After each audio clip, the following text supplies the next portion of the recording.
Cette histoire commence avec un roi qui devait faire ses comptes. Il découvre qu'un de ses esclaves lui doit une somme astronomique de 10 000 talents.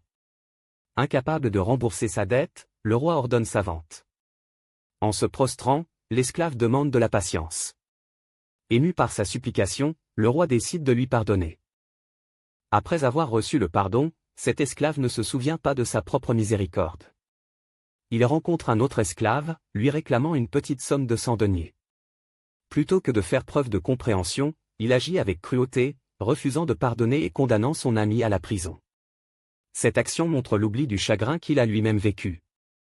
Les esclaves témoins de cette injustice sont indignés.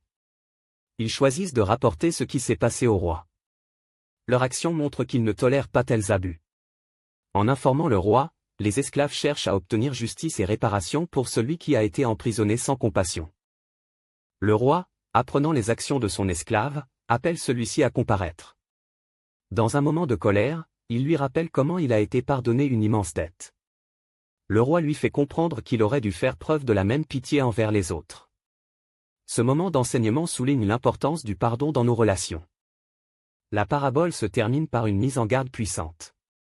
Le roi déclare que son Père céleste agit de même. Si nous ne pardonnons pas sincèrement de tout cœur, nous nous condamnons nous-mêmes. Ce conte nous appelle à réfléchir sur la valeur du pardon et rappelle que chacun mérite de recevoir une seconde chance.